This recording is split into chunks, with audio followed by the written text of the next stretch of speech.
You're live, Judge. Okay. Okay, council, we're going to have a hearing on a motion to compel on the cause number 202144 Pony Oil LLC versus Sean Bailey and Sergio Mendez. Council, make your appearances. Your Honor, Jeff Helberg and Daniela Herringer here on behalf of the plaintiff, Pony Oil. Judge Travis McBride here for both defendants, Sean Bailey and Sergio Mendez. All right, and as I understand what's happened is there was a discovery dispute. There was an amendment to the interrogatories, but there's still concerns being raised about the amended responses. Is that correct? That's correct, Your Honor. We have admissions, production, and interrogatories as to both defendants. I think we can categorize, we could probably get into some categorization of the objections. It might be helpful just to have a little background since this is our first hearing in this. Sure, but let me ask you this. Have you guys conferred on each and every one of these? We have. We've had discussions, and I think I don't want to speak for Mr. McBride, but I think Go ahead. He's in a situation because of the Fifth Amendment issues where he can't agree to address the issues because of the implications. So he has to assert it, and he would need a court order before he can do what he needs. But he needs a court order. And I'll just add this one in to Judge. Both co-defendants are a married couple. So they're what? They're a married couple. Okay. And Your Honor, they were married on August 31st of 2019, which does have ramifications in terms of some of the privileges that are being asserted. And Judge, just to kind of give high level, we've asserted, Pony Oil has asserted, it's not disputed that Mr. Bailey worked for us. He worked for us as an accountant for about 3 years.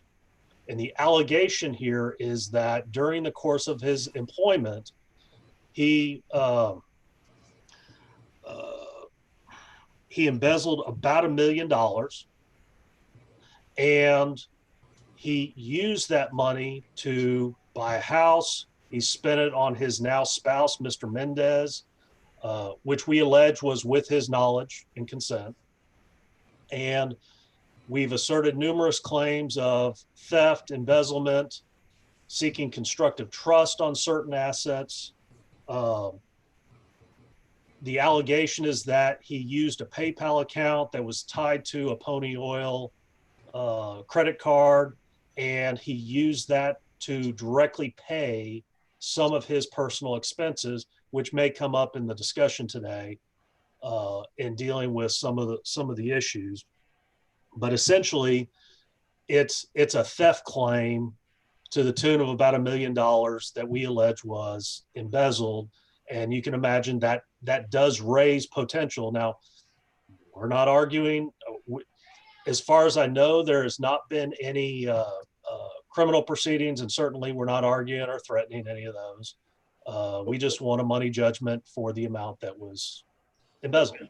Are there any criminal proceedings? My understanding is that it may be at this time at a grand jury level, the Dallas County DA, and I would argue that Pony Oil is making some at least indirect, points that they would cooperate with a criminal investigation if they haven't so already.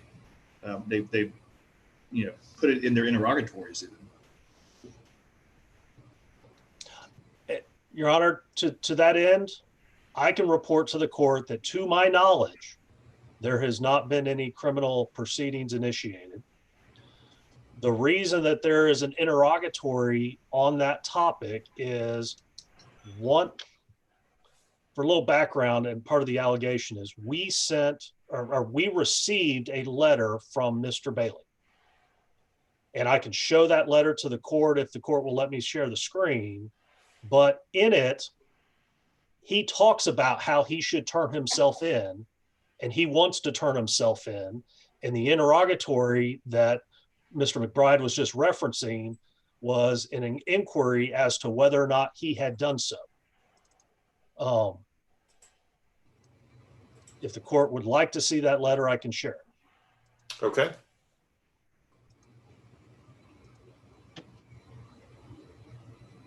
I don't know if that's big enough for the court to see. I can. Let me see.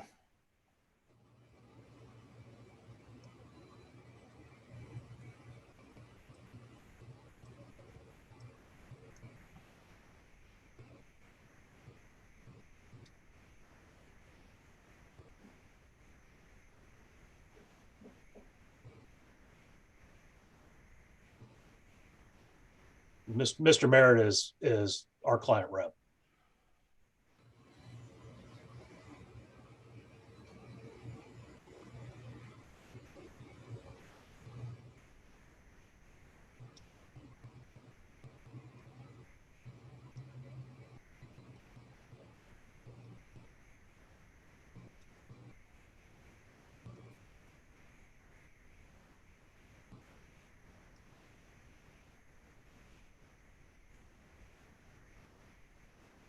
Wow, interesting.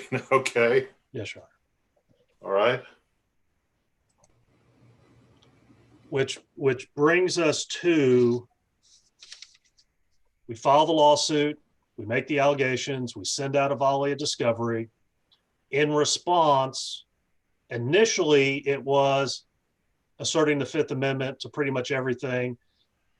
They've amended, they've backed off a couple of them, but generally they are asserting Fifth Amendment, relevance, overbroad, vague, burdensome, and harassing. That's the litany of objections to pretty much all of them in some form or fashion. And when they asserted the privilege, we asked for a privilege log. We have not received that privilege log, and it's been more than 15 days. So we're in a little bit of a handicap because we're not here to argue whether we can't argue whether or not the privilege applies or not because we don't have the log yet.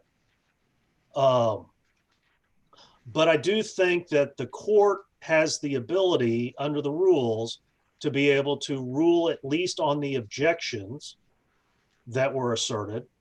And then I know the protocol, our position is going to be crime fraud as an exception to the spousal privilege.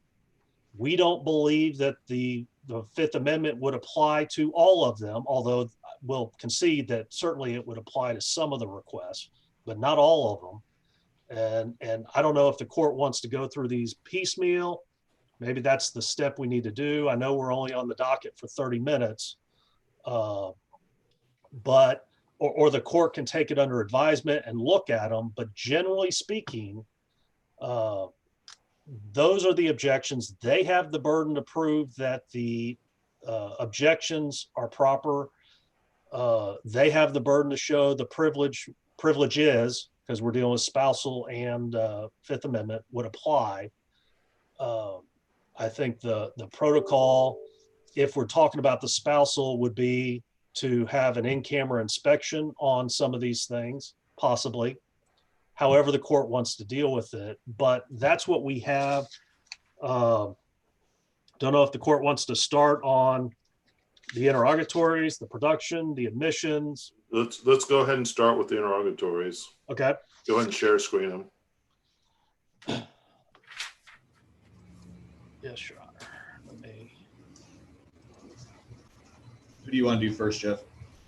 I was going to start with Exhibit A to the supplemental response, which is Sean's interrogatories.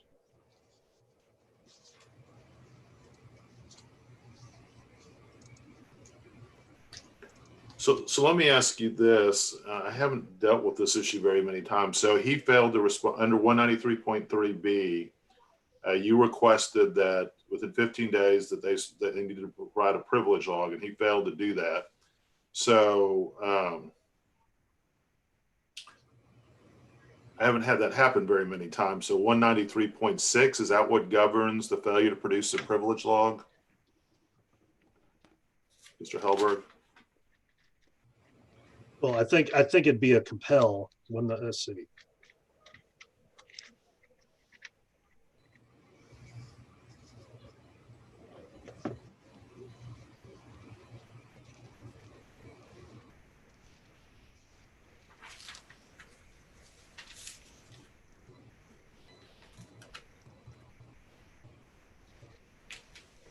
It's not, it's 190.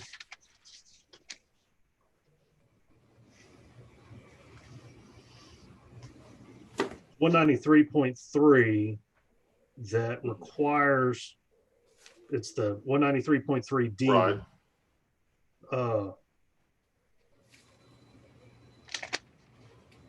So I think the answer, the remedy is to get an order requiring defendants to provide a log. Okay. And then once, if they don't comply with the order, then we deal with potential contempt issues. But I don't think I think the remedy for the court right now So is, the first thing I'm going to do is order a privilege log if that's what you believe the remedy is. I believe that's the remedy. Okay. I'm going to order a privilege log. We have a date certain that needs to be provided, Judge. A week ago, but I guess we can give you a little more time than that. Mr. Helberg, what is your thoughts? How much time do you need? And I will say, if I can get to a week, the 24th. A week's fine with me.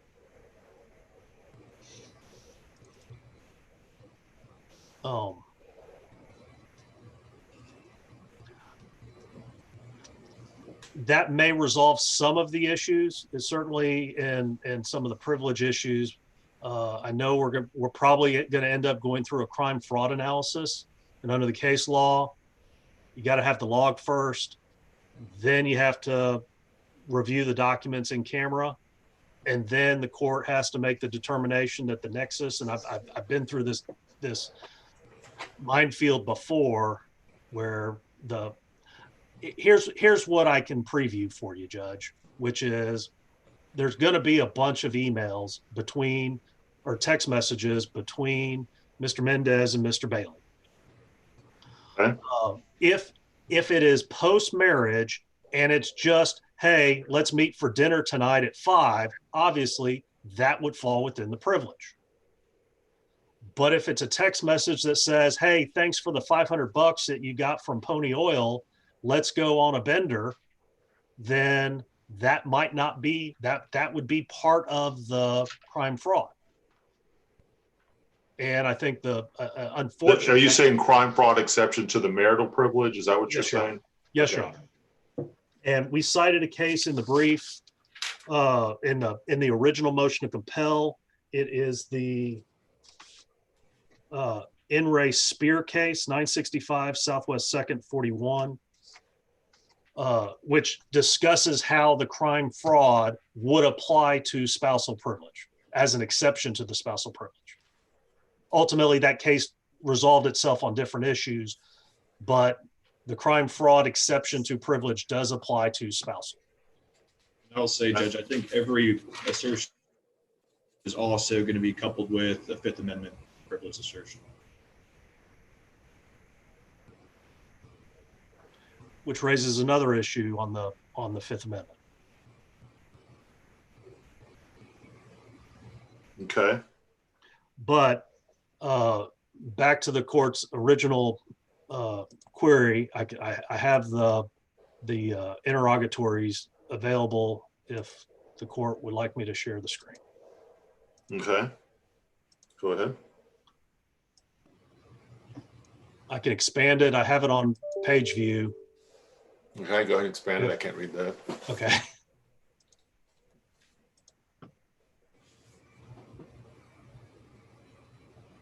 So, Which is the first, what do we need to deal with? Well, they're saying subject to and without. Now, I got these last Thursday. My concern is, is he going to withhold documents based upon the overly broad, vague, unduly burdensome, constitutes harassment and amounts to phishing? All right. Exhibit 1 is objections overruled. What's the next one? You mean interrogatory number 1? So interrogatory number 1, objections overruled. Interrogatory number 2, it's the same set of objections. Objections overruled. What's the next one? Interrogatory number 3, this is a request.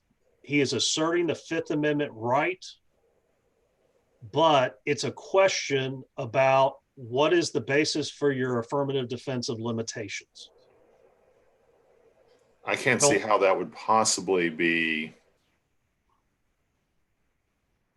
On limitations, Judge, I will strike that one down. Okay. I think it gets into more of the substance on some of the following in the same category. All right. Number 3, the defendant withdraws the privilege and will answer.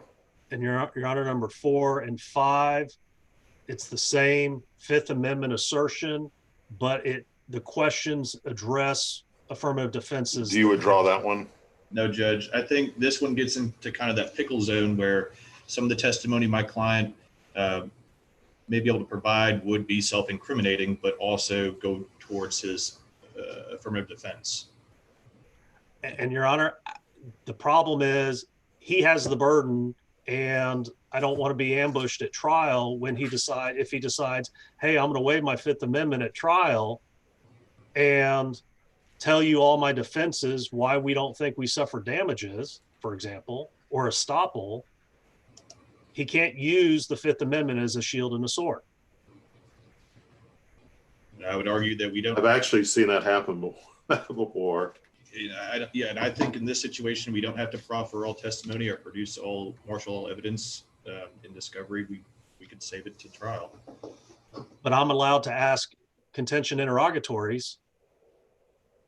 Tell me what your contention is. It's simply that there were, my understanding, some illegal activities going on both sides of with multiple parties at this company, and that in testifying to the facts of those allegations, my client would be self-incriminating.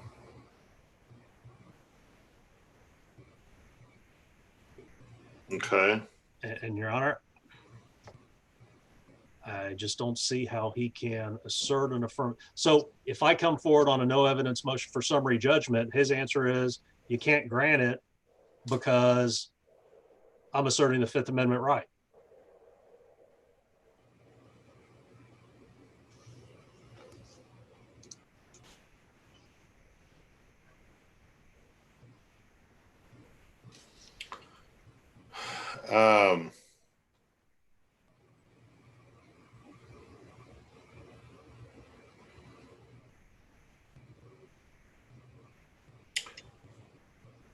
I'm going to go ahead and so anything that he could say, because the rules provide that if some things are incriminating, let's see, where does it say that? Let's see.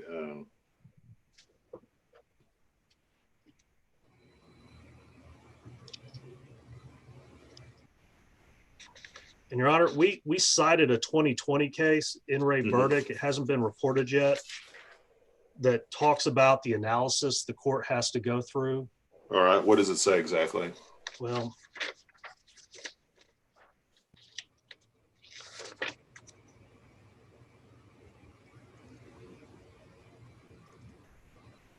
here's the case. Hold on, is this the? Oh no, I'm sorry. In race Spear.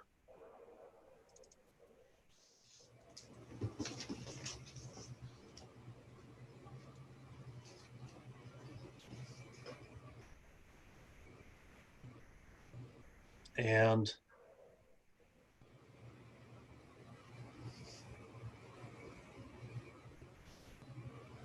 that's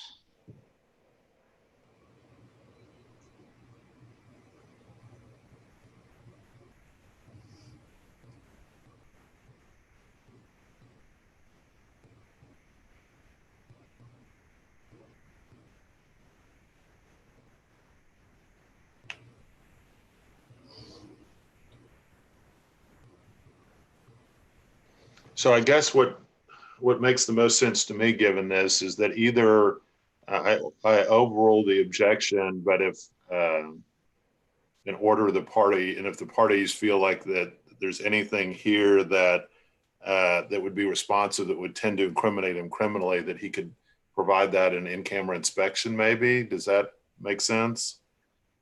So there is no objection lodged on this one, just a privilege assertion. Well, that's what I mean, though. Like, No. let's say that because I can see you could provide a lot of information here that would not be incriminating. Like you said, you seem to imply that maybe the plaintiff was doing something illegal. That's not going to necessarily implicate the defendant. You could provide an answer, and then I could make a determination of what should be produced and what shouldn't, but you could provide it in camera. Provide the interrogatory response in camera. So either provide it not in camera if you don't feel like the privilege is implicated, but if you feel that the privilege is implicated, then you provide it in camera.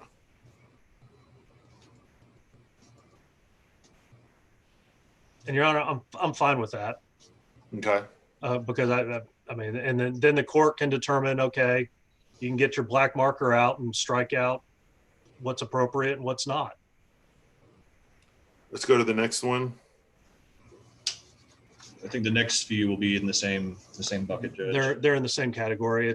We asked for the factual basis for their affirmative defenses, and that goes through number 8.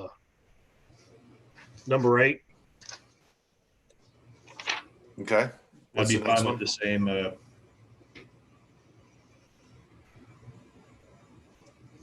Okay. What else do we have? And then number 9. Admission number 26 was admit that you stole $926,000.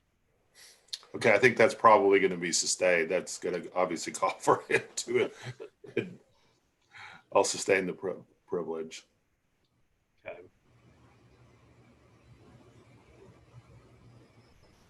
Noting that I do get the negative inference in civil. Correct, of course.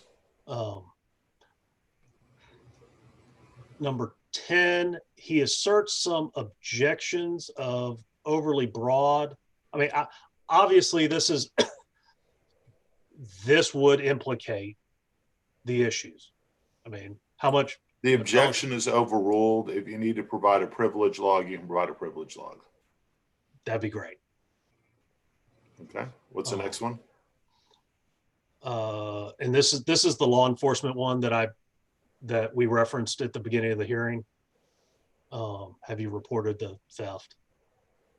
I mean, that's obviously going to be privileged. And that concludes the interrogatories. Okay, let's go to the next one. And Daniela, could you please keep track of all the rulings? Thank you. Yep. Want to go to and also Ms. Herringer. Is it Herringer or Herringer? Herringer, Your Honor. Herringer. This will also be on YouTube, on my YouTube page, if you want to look it up. Thank you. All right, what's next? Okay. Mr. Mendez's interrogatory responses. Okay.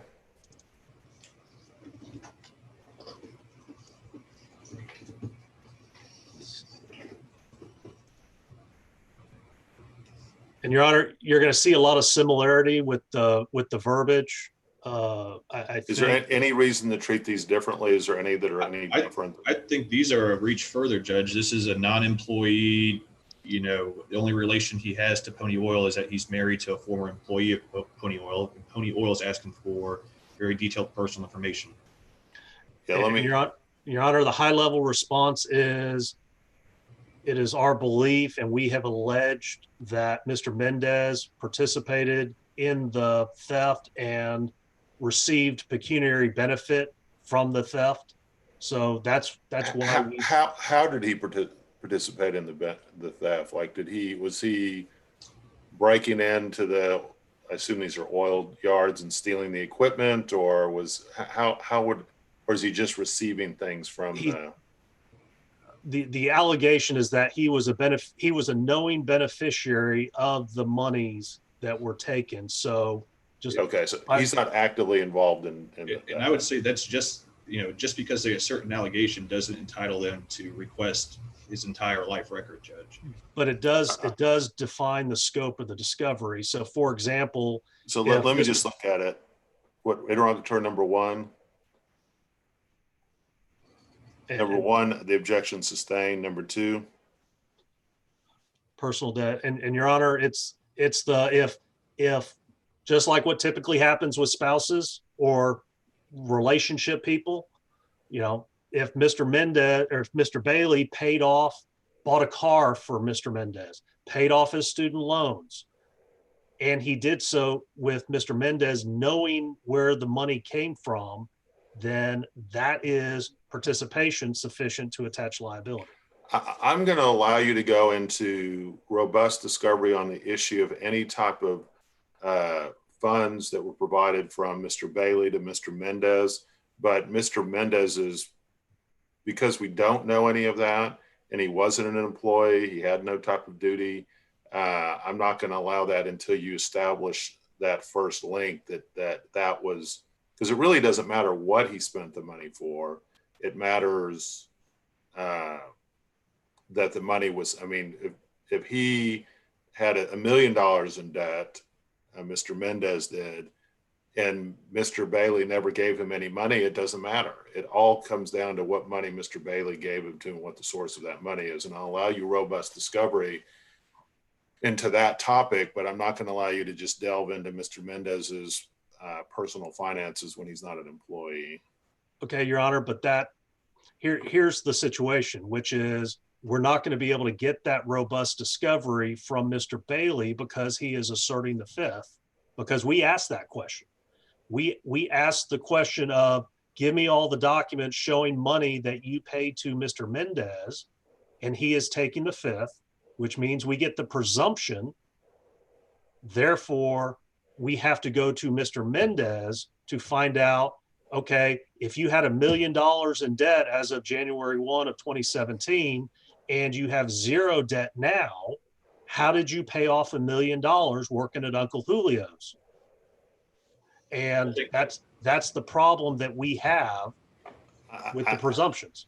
I apologize. So we're almost out of time. So I've ruled on this. Is there anything else you needed me to rule on? Well, Your Honor, I think yes, but I think probably if the court will permit, why don't we get the privilege log in a week, and then we continue this hearing for another time when we can get more time, because we're only on. What my thought is that you provide a privilege log, you provide the documents in camera. Whenever I get it in camera, whenever I'm required to do an in-camera inspection, I usually do those in person, but I guess I haven't had to do that yet. I guess I can do that over Zoom. But I think it's important. I think what the next step would be, get the privilege log, get the in-camera documents produced. If there are in-camera documents that are going to be produced, then we need to have another hearing just to review those, and then we can review the remainder of these interrogatories and requests for production. But hopefully with the privilege log being produced, that will short circuit a lot of this stuff. And if we could just simply continue this hearing, and we'll try and That's find fine. another spot on your docket when you have more time. But I want to do it after you got the privilege log, after the in-camera documents are produced, And that's and then have the hearing. okay. So That makes perfect sense. So after you get the privilege log, if he doesn't provide it within, Mr. McBride, you should have provided it within 15 days. I think Mr. Helberg is being kind of kind to you, not seeking sanctions for that. But, you have, what did we say, 2 weeks for him to get the privilege log over? Well, I thought he said one, but 1 week then to get the privilege log over. Then I will consider sanctions at that point. So make sure you get this in on time. I don't want this to just be delayed. Understood, Judge. So get me an order on everything so far. And then once you get that stuff in, then let's go ahead and set a hearing that covers everything else. okay. All right, guys. We get me an Thank you, order. Judge. On what, Appreciate your time. Mr. Helberg, Ms. Herringer, go ahead and get me an order on what I've ruled on so far. We will do so. Will do. All right, thank you, guys. Okay. Thank you. Thank you.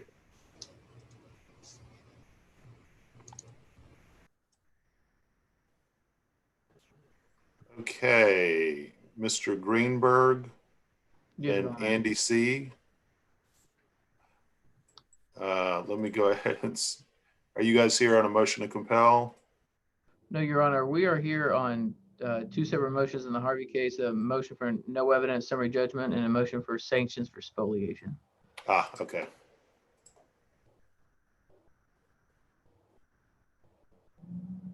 On the Harvey case. It doesn't appear like the summary judgment was set, at least according to this, but let me just look it up.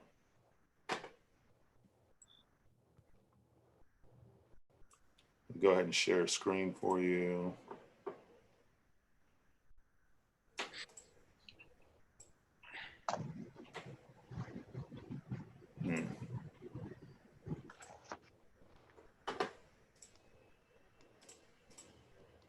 Not sure why this isn't working. Let me try again.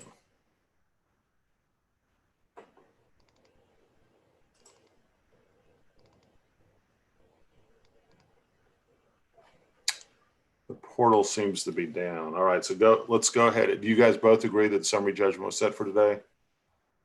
Yes, Your Honor.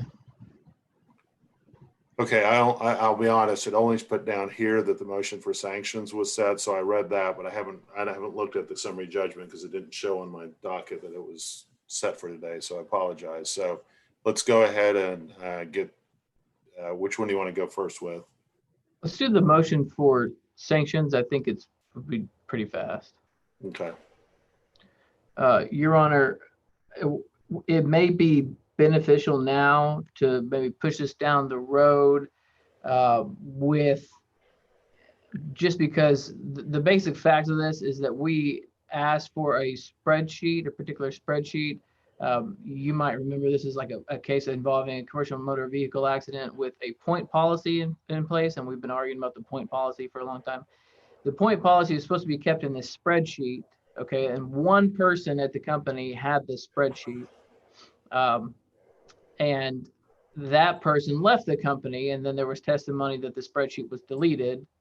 There's also been testimony that there was only one copy of the spreadsheet on this guy's laptop, then it was deleted. So once we received that testimony, we filed a motion for spoliation because we had sent a timely preservation letter saying, please don't destroy anything relevant to, Marquis Page, the defendant driver, relevant to any of the, contested facts in the case. And then we got testimony saying it was destroyed.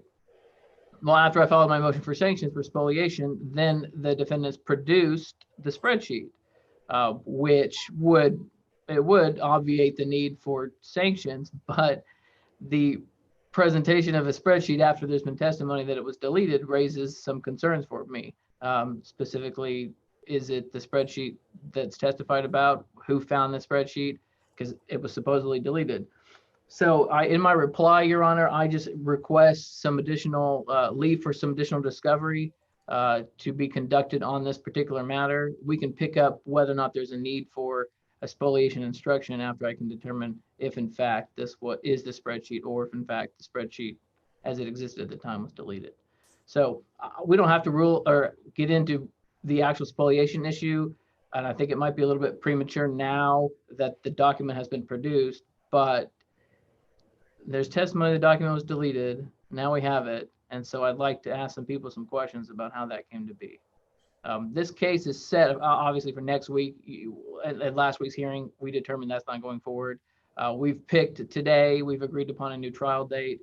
So, I mean, there's enough time to get into these issues and then come back to the court should plaintiff want to renew their motion for sanctions. But to the extent that the court's not going to extend the discovery deadline, then I'd like leave to conduct additional discovery on this issue. Can I respond, Your Honor? Yeah. So we have produced a spreadsheet, Your Honor. I know one of their concerns is that we redacted the spreadsheet to not include the names and information of other drivers. I know they've also got a concern that they've only been provided with a hard copy of it. We do have an Excel version of the spreadsheet. My understanding is it's not possible to redact the Excel version of the spreadsheet. And so I guess our request on that would be simply to provide it to your honor for in-camera review. It should be a pretty short in-camera review, just simply looking at the contents of a spreadsheet that is not terribly long. It does not appear to me, your honor. As far as additional discovery, we produced the spreadsheet at this point. If there are witnesses that have not yet been deposed that counsel wants to depose, I'm sure he's free to ask questions of those witnesses about the spreadsheet, but he's already asked the witnesses that have been deposed, to the extent that he's cared to, about their knowledge of the spreadsheet. And, you know, it is sometimes the case, as your honor is aware, that witnesses remember things differently amongst each other, and they also remember things differently than what the documentary evidence shows. I don't think that any alleged contradiction between what Ms. Wiggins, for example, remembered about that spreadsheet and the fact that it's been produced is a basis for any kind of further discovery with respect to any witness that's already been deposed. There have been lots of depositions in this case, your honor. We need to take several fact witnesses that were actually involved in the accident itself, which is what this case is about.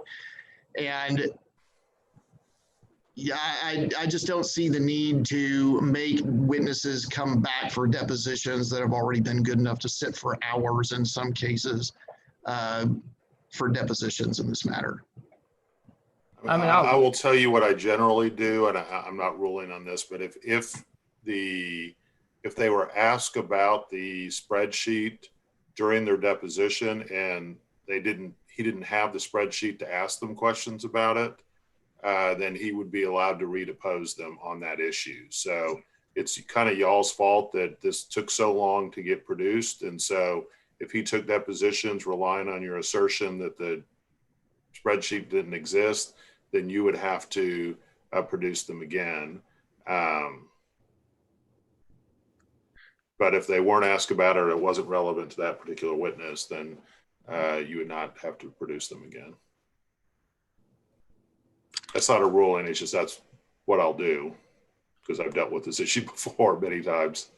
I think with that guidance, your honor, it's probably going to be possible for us to sort out most, if not all, of the issues on this.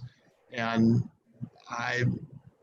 if counsel would, I would suggest that we just have a discussion amongst counsel as to who those witnesses would be and the extent of their questioning. If we can't come up with an agreement on that, then we can come back for a ruling. But do you want me to send you into a breakout room right now so you guys can chat about it, or do you want to do that another time, Mr. Greenberg, or what is your preference? well, I mean, it probably is a case-by-case basis, and I'll follow a motion to compel on the things that we can't agree on. So it doesn't have to happen now. We've got a longer summary judgment argument to get to. All right, let's get it done. You've got 23 minutes. I pass this off to Lamar. Well, good afternoon, Your Honor. I understand that you have not had an opportunity to read over the pleadings on our motion. It didn't show that it was set, so I didn't read it. And I can't pull it up, unfortunately. There's something wrong with the system, so you're going to have to kind of educate me from scratch. Yes, Your Honor. In short, we filed a no evidence motion for summary judgment on some of the affirmative defenses and inferential rebuttals that were in defendant PFG's pleadings. And in reviewing counsel's response to our motion, we have decided to concede the inferential rebuttals and really just focus on the affirmative defenses that they are still asserting in this matter, particularly the contributory negligence against plaintiff Harvey. And just by way of background, this is a motor vehicle accident that happened at 4:30 in the morning, approximately, where a PFG truck rear-ended a car that was in front of it and pushed that vehicle into the side of plaintiff Harvey's Silverado truck that was immediately right of these two vehicles. There is no evidence whatsoever that my client, plaintiff Harvey, was in any way contributorily negligent in this matter. In fact, defendant's expert has testified that Miss Harvey did nothing to cause or contribute to this wreck. He has testified to that in deposition. And as far as the only thing that the defendant says that is an inference and not evidence of negligence against Miss Harvey is that she was traveling at or about the same speed that Mr. Page was traveling at the time of the wreck. They don't say that she failed to control the speed of her vehicle as a reasonable, prudent person would at the time of this wreck. They just say that she was traveling at an unsafe speed if our contention is that Mr. Page was traveling at an unsafe speed. But that is only half of really what our allegation is. Our allegation is that Mr. Page failed to control the speed of his vehicle as would a reasonably prudent operator under same or similar circumstances. In this particular context, Mr. Page has testified that he could not see out of the front of his windshield. He was traveling 60 miles an hour before he rear-ended another vehicle in front of him. My client was traveling at or about 60 miles an hour in the lane immediately right of him, but she testified that she could see out of her vehicle. She did not hit another vehicle. She maintained her lane and was only struck by a vehicle that defendant Page struck. There is no evidence whatsoever that our client did anything to cause or contribute to this wreck, as was testified to by their own liability expert regarding the same. And for this reason, Your Honor, we're asking that the court dismiss their affirmative defense of contributory negligence. Response.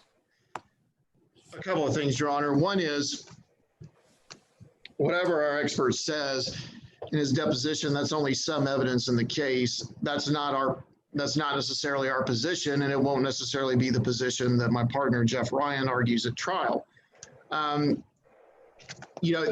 They do have an allegation, Your Honor, that the defendant, a driver in this case, Mr. Page, was traveling at an unsafe speed and that he failed to control his speed.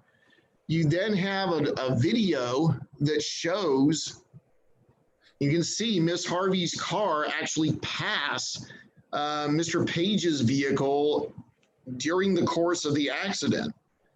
And then they also have testimony from the same expert witness that they're referring to, and we've cited it in our brief, that acknowledges that she was going at the same speed as Mr. Page was, and in fact had to be because of what he sees in the video.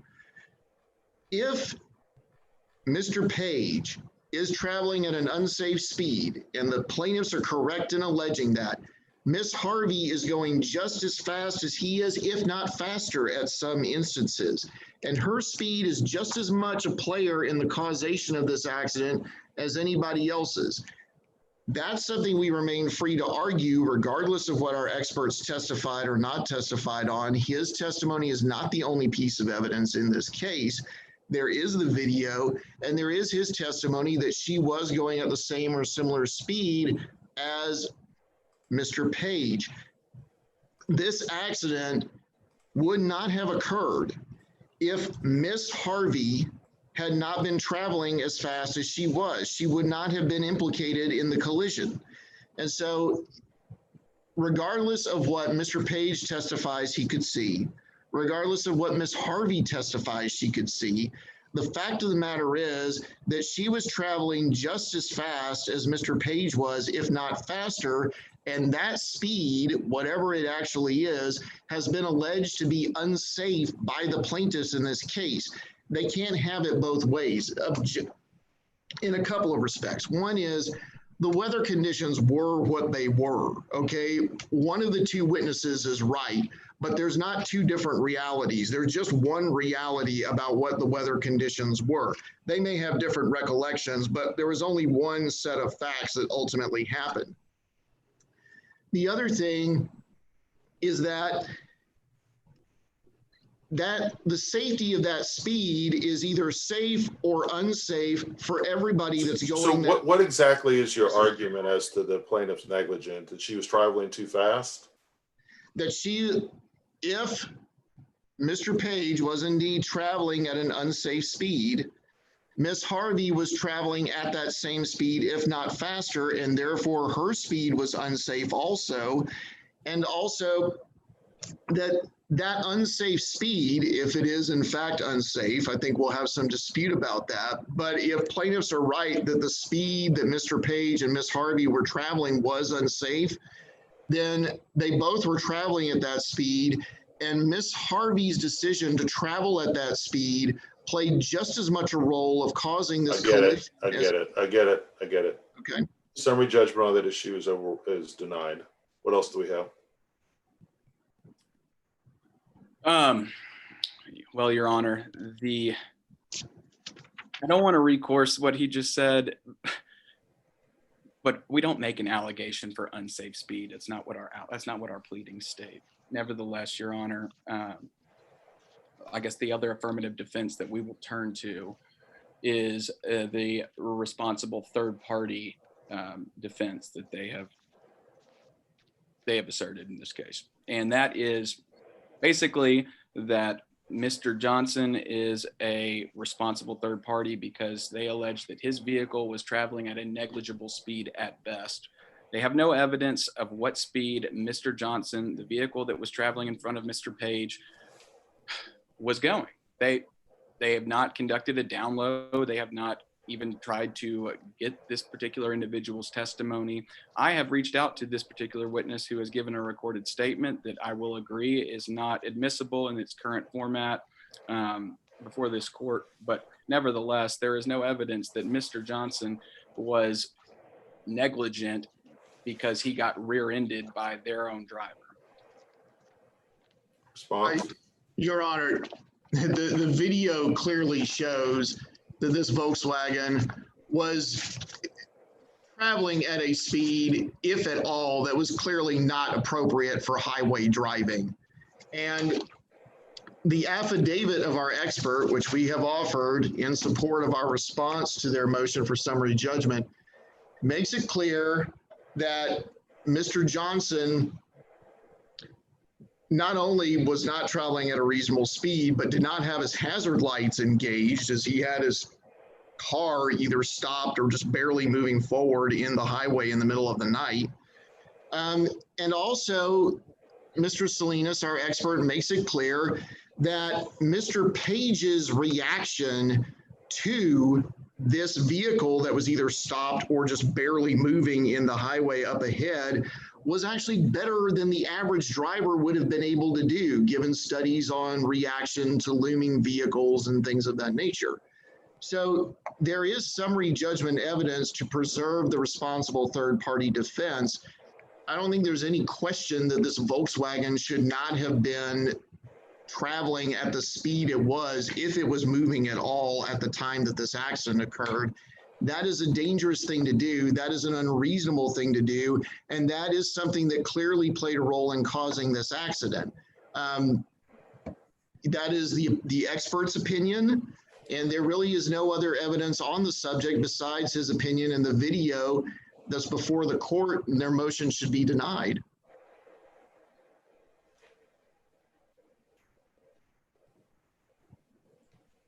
Response? Your Honor, they have put forth zero evidence aside from a video that shows their driver rear-ending another vehicle in front of him. That is what the video shows. They have made no attempt to determine the actual speed of this vehicle, why he was going the speed that he was going, or anything like that. All they're wanting to do is shift the blame completely to the person that their driver rear-ended. Your Honor, if I may, there's not an attempt to shift the blame to the driver that we rear-ended. There's an attempt to have the jury properly find and allocate fault in this matter to the driver of a Volkswagen who apparently thought it was a good idea to bring it almost to a complete stop and maybe even stop it in the middle of a highway at night. That's not proper driving. That's not reasonable driving. That unreasonable driving caused this accident to happen. In fact, it was the sole cause of why this accident happened. So I don't really know how they get around the video of the accident itself. There's no discounting the video of the accident itself and acting like it's not that big a deal. It shows everybody exactly what happened. And there's no question that that Volkswagen was not moving at the speed it was supposed to move.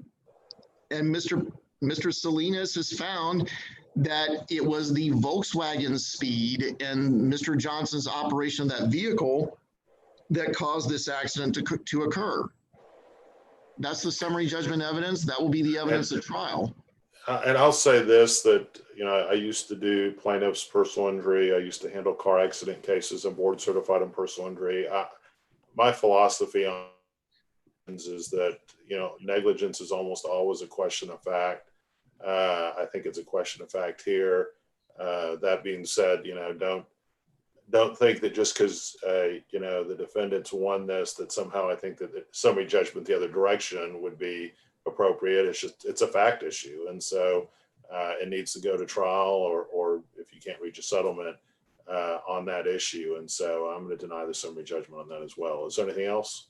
Understood, Your Honor. Thank you for your time. And as for the inferential rebuttals that we have identified, we may pick another time and bring an appropriate motion so that the court might hear those at a later date. And I'll tell you what I usually do in car accident cases is that for inferential rebuttals, I'll just kind of make a determination at the charge conference on what the evidence has been. You know, so I don't know that you really need to bring a summary judgment. You can if you want to, but usually I just kind of figure out, okay, what was the evidence? Does this apply? Does this apply? Does this apply? And 99% of the time, the parties can all agree. It sounds like this case may be a little more contentious, so maybe it won't be as easy to agree, but usually we can all agree on which inferential rebuttals apply and which ones don't. So, but if you wanted to file a summary judgment or have this heard another time, you can. Understood, Your Honor. That said, we do have a few deadlines that we have ruled done at Rule 11 and extended. Okay. I think one of which would have been that in-person charge conference. Am I right, Andy? Coming up next week. Yeah, I think, Your Honor, we offered today the date of April 12th, 2021 as a new trial date. And I believe it would actually have to, this court starts trials on Tuesday, correct? Correct. Okay, so it would be the Tuesday of that week, counsel. And counsel and I need to talk about extending a number of pretrial deadlines, in particular, all the trial pretrial deadlines, if you will. And I think we also need to extend the discovery cutoff and the expert discovery cutoff, because there are expert depositions that remain to be taken in this case on both sides. And there are several fact witnesses, including Mr. Johnson, that need to be deposed in this case still. And counsel, if it is okay, I will circulate a proposed DCO or docket control order on those deadlines. It may not be today, but it will be in the next day or two, and you and I should be able to reach agreement on those, I would hope. Okay. Yeah, that sounds good.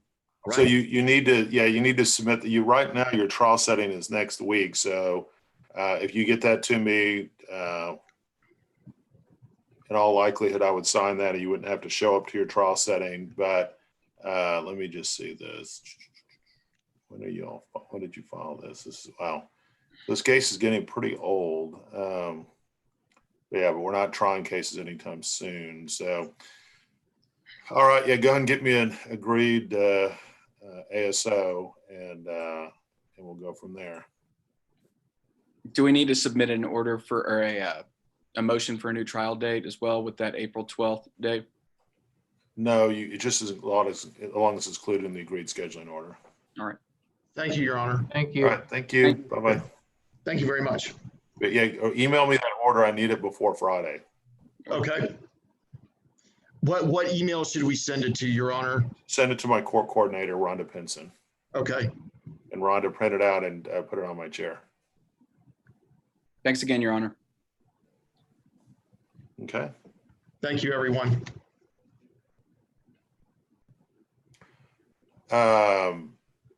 Okay, so we have our next hearing, which is the summary judgment, I believe. Is that correct?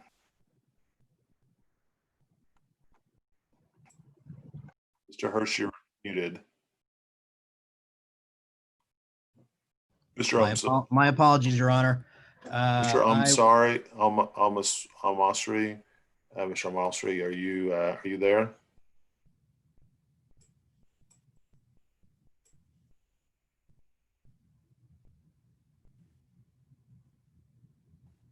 I don't think he's here. Mr. Omalsri?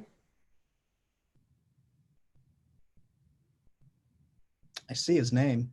Yeah, I see his name too. He may have gone to take a break since it's not 3 yet, so. Oh, there he is. There we are.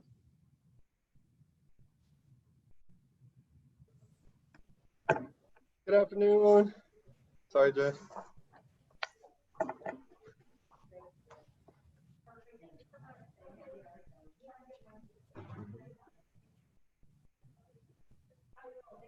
All right, are you guys ready? Yes, Ron. Yes, Your Honor.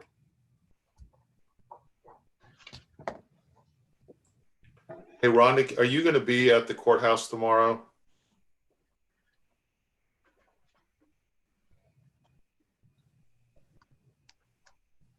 Okay.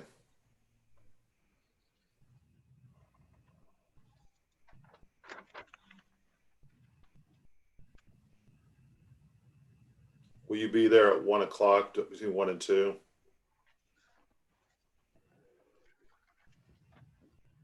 Okay. So I sent you a text about something that needs to be scheduled. So, all right. I've read all the briefing. So let's get started. Do you guys need a court reporter's record on this, or do you just want to do YouTube? We're already live on YouTube. I would prefer to have a court reporter, Your Honor. Okay. Tony, why don't we go on the record?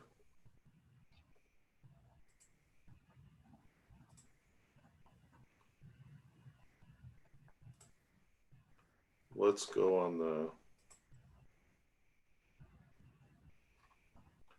record on cause number 2000691 XL Pro Staffing and Consulting LLC versus Flex Personnel. Counsel, make your appearances. Barry Hirsch for the defendant, Flex Personnel, and Joe Clausa. Sam Amazri for Excel Pro Consulting Group, LLC, DBA, Excel Pro Staffing and Consulting.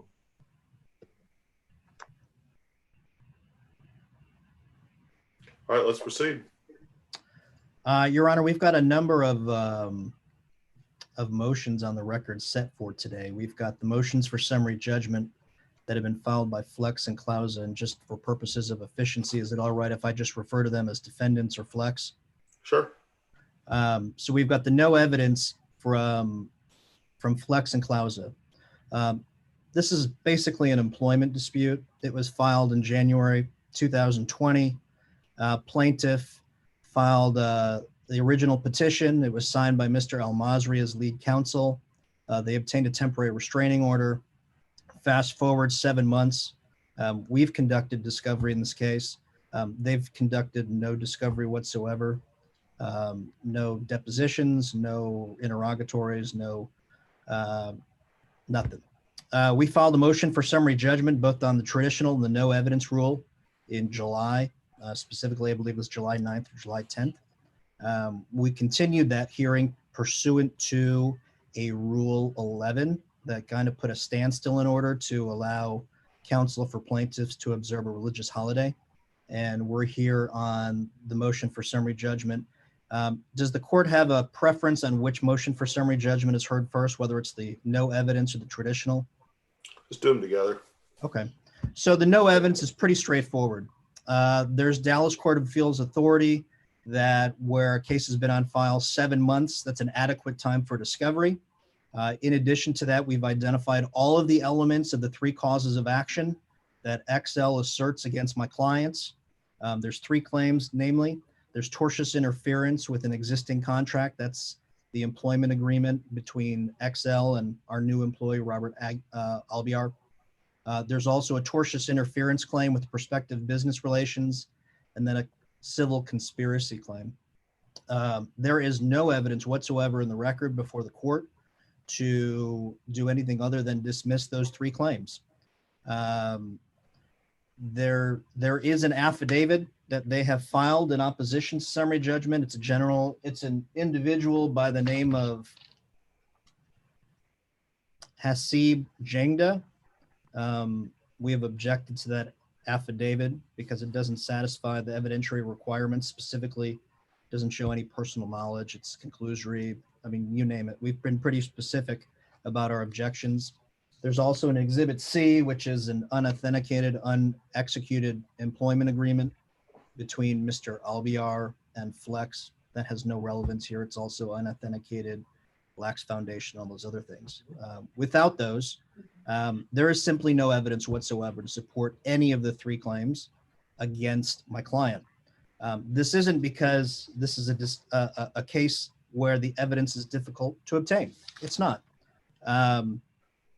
First, the three claims that have been asserted are really two. Most of the evidence is in the control of XL. How do we know that? Well, they filed a verification to support their temporary restraining order application. They obviously had information that they had to swear on the truth of that information when they filed it in January. It's not attached to the summary judgment response. There is nothing other than that document signed by Mr. Hasib. In addition to the tortious interference, there's the tortious interference with prospective relations.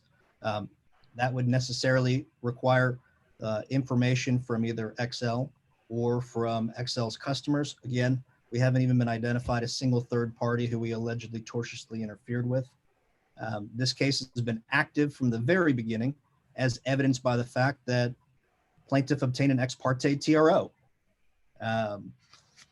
So this motion has been on file since July 9th. This is a level 2 discovery case. And I think that Restaurant Teams International versus MG Securities, which is 95 Southwest 3rd, 336, Dallas Court of Appeals 2002, is directly on point, where there has been 7 months for discovery. That's an adequate time for discovery. Satisfies the requirements of Rule 166A, and there's absolutely no evidence whatsoever in this record to prevent summary judgment. If the court is under the impression that they have not had an adequate time for discovery, or alternatively that summary judgment isn't appropriate, we still have our traditional summary judgment. And again, we're not lying behind the log here. We put these. We put the case law, we put the reasons why the non-compete, the non-solicitation agreement are unenforceable. We put them in our answer. Pardon me, they're also contained in our motion for summary judgment and our reply. And here's what it really comes down to. The non-compete is not limited to the nature of the services that Mr. Albiar performed for XL, and therefore it's overbroad as a matter of law. I believe in this case, he was selling temporary employment services. It's not limited to that. The non-solicitation is not limited to the clients or customers who he had connection with during his employment with XL. There are extraneous restrictions such as he won't interfere, solicit their affiliates. There's no definition of what those affiliates are. It provides a geographic restriction, which says he won't work within 5 miles of any office of XL. There's no evidence in the record that he worked at each of their offices. It's really a straightforward no evidence, and in the alternative, if no evidence isn't granted, then the traditional. There is no basis whatsoever to grant their motion to continue the summary judgment hearing. First and foremost, the Texas Supreme Court and the rules require that the motion be supported by a verification or an affidavit. There is no motion or affidavit to support their motion for continuance. Number 2, they need to identify the specific discovery that they still need to take for purposes of the summary judgment motion. They haven't done that. They've just generally stated they'd like to conduct general discovery. They've identified they haven't identified why that general discovery is material for purposes of avoiding summary judgment. And finally, they haven't shown any due diligence attempting to obtain that discovery before the motion for summary judgment. Now you're going to hear that there was another attorney involved in this file, Mark Rosso. I think if you recall back before or in January and February, we had several hearings before the judge, and Mr. Grosso appeared. However, Mr. Grosso has never been lead counsel in this case. Lead counsel is determined by the Texas Rules of Civil Procedure, Rule 8. It's the attorney who signs the original complaint. unless it's changed by a designation of lead counsel. At all points during this case, Mr. El Masri has been lead counsel. There has been no change to appoint Mr. Grosso as lead counsel. And in fact, Mr. El Masri has been copied on every paper filed and served in this case. And so from our perspective, this is a case which is appropriate for no evidence summary judgment. The motion for continuance isn't supported. It should be denied. There's a motion to undeem the admissions. This basically goes to the traditional summary judgment motion. There is no affidavit or verification that supports that either. I will point out that approximately a half an hour before this hearing, those exhibits were attached. That filing violates the party's Rule 11. Under the party's Rule 11, I wanted to make sure that my clients weren't prejudiced by rescheduling the hearings in this case. And so plaintiffs agreed not to file any exhibits, not to supplement, not to amend anything. It was basically a standstill agreement. And then finally, we've got our objections to their documents offered in opposition to summary judgment. I'm happy to take questions, but it's a pretty straightforward motion. Response? Good afternoon, Your Honor. I think the case that opposing counsel is referring to has nothing to do with the current time that this case has been filed since January till now, and COVID-19 and attorney Mark Grosso, who left the firm, and he had some family issues. We filed his affidavit as attached in the exhibit. We never violated the Rule 11 agreement. Actually, in our response, we got all of the exhibits A through C that we referenced to. This case was filed in January, Your Honor.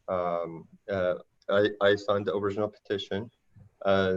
We had an associate, Mark Grosso, who appeared in all the court hearings.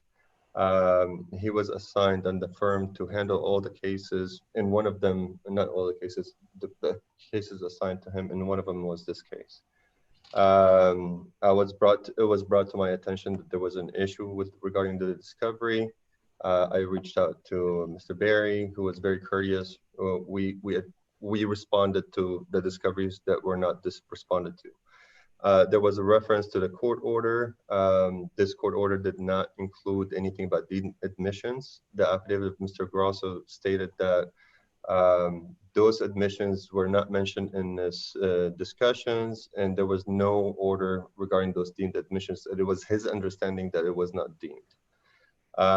As far as since March until late last month, that we're able to get back in the game, and Mr. Grosso handed the entire file to us. He had to leave the firm for family issues and some health situation. He filed an affidavit with this regard. The case that we are requesting additional time to get more discovery as we took the case from Mr. Grosso. I understand that I was the one signed the pleading, but Mr. Grosso is the one who was handling the file and appeared in front of the court. As far as the time, we're filed our motion for continuance asking for additional time to conduct discovery. They will not be prejudiced as far as those claims. As far as the traditional and as far as all of those three claims, when he's saying that it's unenforceable as a matter of law, in our response, we filed that this is a reasonable restrictions. It was 5 miles. It was limited to 2 years. Basically, all the rules were complied with. As far as the deemed admissions, basically they're basing their motion for summary judgment based on the deemed admissions portion. Why did you guys not respond to admissions? The affidavit with Mark Grosso, he said it was a clerical error that was from I mean, him. it doesn't look great that you guys didn't send any discovery out for 6 months, 7 months, and then you're not responding to discovery. I mean, the emergency order of the district judges have said that you can conduct discovery remotely. we're regularly enforcing deposition notices that are to be conducted remotely. I don't really quite understand why, kind of why we are at this point. And I did apologize to Mr. Hirsch, and we paid the fees, and we're just asking the court for an additional opportunity to Paid the fee? What do you mean paid the fees? the attorney's fees, Your Honor, on the order to compel. On the order to compel. Yes, Your Honor. So basically, we're just asking for additional time. I took the case almost back from Mr. Grosso less than 30 days ago. So I will be able to handle the discovery if the court give me at least 60 days. And So let me ask you this. So this is what I'm inclined to do. I'm going to deny the motion for continuance. I'm going to deny all the objections to Exhibit 2, which is the affidavit. Exhibit 3 was a contract, I guess, that was an unsigned contract. I'm not sure kind of how that's been authenticated. I think that was that was provided because it was on the computer of the defendant himself, and it was mentioned in several transactions. But I found it as piece of the discovery responses as authenticate by Rule 193. So that was served in discovery, Your Honor. Who served it in discovery? You We guys served it on them? Yes. You served it on them? Yes. Okay. What's your argument as to Exhibit 3, Mr. Hirsch? Well, we're listening to Mr. El-Masri, but it's not supported by anything that's on the record. It's unsigned, it's unauthenticated, it lacks foundation. It's simply not relevant to any issue. I'm going to sustain the objection to Exhibit 3. Other than ruling on the summary judgments, is there anything else you need, any other rulings you guys need from me? Just for clarification purposes, Your Honor, you said you're going to deny the objection on Exhibit B. Is that towards the personal knowledge or It's all of the objections to the affidavit? Was it B or 2? I thought it was 2. It's Exhibit B, and so Okay, what Exhibit we B. did is Exhibit B, Your Honor. we've Right, got so the objection I'm on overruling. I'm overruling all the objections to Exhibit B. I'm denying the continuance. Okay. But is there anything else I need to rule on before I rule on it? The deemed admission, Your Honor. We properly filed the affidavit for good cause. So we filed our separate And motion. I'll undeem the admissions. Thank you, Your Honor. And so anything else I need to rule on before I rule on that? No, Your Honor. Thank you. Mr. Hirsch? No, I just want to make sure that our objection to the late filed evidence and the motion for undeeming the admissions is on the record. Okay. All right. For the summary judgments, I'm going to go ahead and take those under advisement. I'll get you a ruling within the next 3 weeks. Thank Thank you, you. Your Okay. Honor. Anything else, guys? Thank you so much, Your Honor. All right. You guys have a great day and Thank be you. safe out there. We'll get you a ruling within 3 weeks. Please, each of you submit orders. If you could give me orders on everything I've ruled on so far as one order, and then a proposed order for each side on your summary judgment, that have been filed, submit those as well. Try to submit them all in one email. And then Rhonda, go ahead and print those out. I need those by Thursday. Can you guys get those to me by Thursday? We can, Your Honor. Mr. I Hirsch? missed that last part, Your Honor, and I want to make sure that I understand you completely. So I want all the proposed orders. So the orders on everything that I've ruled on so far, as well as a proposed order for your summary judgments for both sides. Like, so your proposed order and their proposed order on the summary judgment itself as a separate order. So the first order would be everything I've ruled on so far, and then proposed orders for each side. So it'll be a total of 3 orders. I'd like those emailed as one email to Rhonda before Thursday. Thank you, Your Honor. Does that make sense? I'm not sure. So the first part of it is everything that you've ruled on so far. That's order number 1. Okay. Order 2 is your proposed orders on the summary judgments. And all of those have already been filed. You want us to submit them again? Well, I think you'll have to modify them based on what I've said so far, Okay. right? Okay. And the third one is the defendant's proposed orders.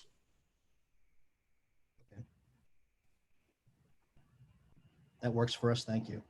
All right. Thank you, Your Honor. guys. You guys be safe. We'll get you an order within 3 weeks. Thank you, Your Honor. Thank you, guys. You are excused. Thank you.